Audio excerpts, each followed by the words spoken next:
आयोजन आर्या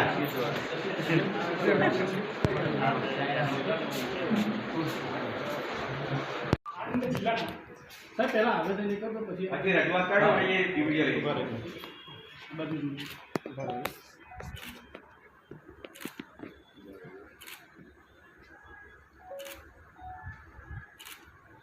તમારી જે રજૂઆત છે કરો એક સમાજના લોકો ભેગા થઈ આણંદ જિલ્લા હિન્દુ સમાજ તરફથી આપણે આવેદનપત્ર આપવામાં આવે છે। છેલ્લા થોડાક સમયની અંદર આણંદ જિલ્લાની જે કંઈ પણ સ્કૂલો કોલેજો જે છે તેના કેમ્પસમાં પાર્ટી વિના એરિયાની અંદર મુસ્લિમ ટકોરીઓ જે રીતે બેસે છે હિન્દુ દીકરીઓને ફસાવવા ફૂસલાવવા માટે એ તાત્કાલિક બંધ કરવામાં આવે। નંબર 2 કે આની અંદર આવેદનપત્રમાં અલગ અલગ શહેરોની અંદર છેલ્લા ટૂંકા સમયની અંદર જે કંઈ ઘટનાઓ ઘટેલી છે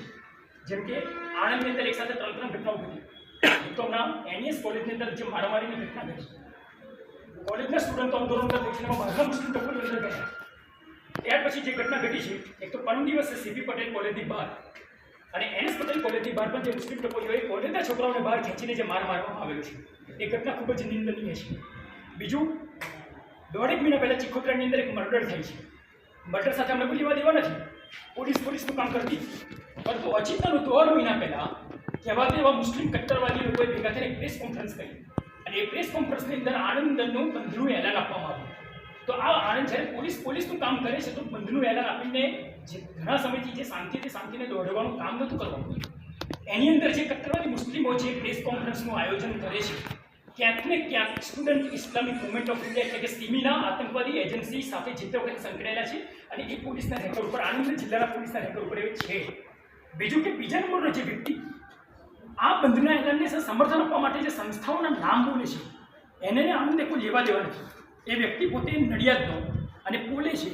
મુસ્લિમ એકતા મંચ ગુજરાત, ચિસ્તિયા ફાઉન્ડેશન, ચિસ્તિયા ગિમિત કમિટી, એજીઆઈએન કમિટી, યા શહીદ કરબલા, સર્વધર્મ સંભવ ટ્રસ્ટ ગુજરાત। તો આ 6 જે સંસ્થાઓ છે આ પ્રકારના બંધના એલાનને જો સમર્થન આપતી હોય જે પોતે પોતાના મીડિયામાં બોલીને મીડિયાને વાયરલ કરેલું છે તો આ 6 સંસ્થાઓની જે ગતિવિધિ છે એ ગતિવિધિ એનઆઈએ દ્વારા તપાસ કરવામાં આવે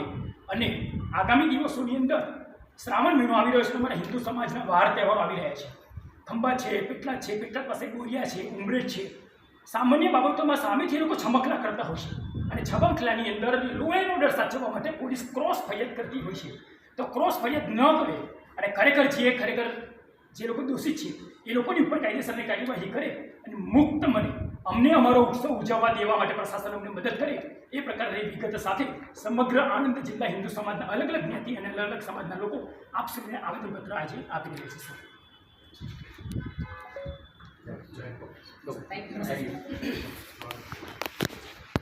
આણંદ જિલ્લાની અંદર મુસ્લિમો દ્વારા હિન્દુઓને જે રંજાડવા માટેના સાહસ કરવામાં આવે છે ખાસ કરીને લવ જેહાદ, એન્ડ જેહાદ જેવા આંતરરાષ્ટ્રીય ષડયંત્રોમાં હિન્દુ મા બહેન દીકરીઓને ફસાવીને ફોસલાવીને લવ જેહાદનો જે ભોગ બનાવી રહ્યા છે અને સાથે સાથે જે સરકારી છે ગૌચર જેવી જમીનો પર ગેરકાયદેસર દબાણો કરીને લેન્ડ જેહાદ જેવી આંતરરાષ્ટ્રીય ષડયંત્રો રચાઈ રહ્યા છે એક એ મુદ્દો હતો। અને બીજો મુદ્દો કે આણંદ જિલ્લાની જે કંઈ પણ શાળાઓ અને કોલેજો જે છે એ કેમ્પસની અંદર કે કેમ્પસની બહાર મુસ્લિમ ટકોરીઓ દ્વારા હિન્દુ મા બહેન બેટીઓને જે મસ્કરી કરીને ફસાવવાનો જે પ્રયત્ન કરવામાં આવે છે તેની પર તાત્કાલિક કંટ્રોલ કરવામાં આવે અને થોડા સમય પહેલાં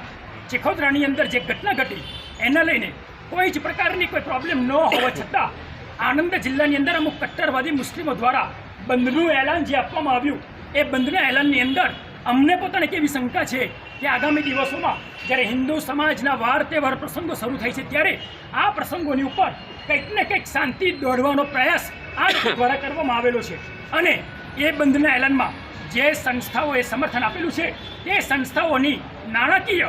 ફંડિંગ એનું જે ભંડોળ એની નેશનલ ઇન્વેસ્ટિગેશન ઓફ એજન્સી દ્વારા તપાસ કરવામાં આવે તેવી અમારી આ માંગણી હતી।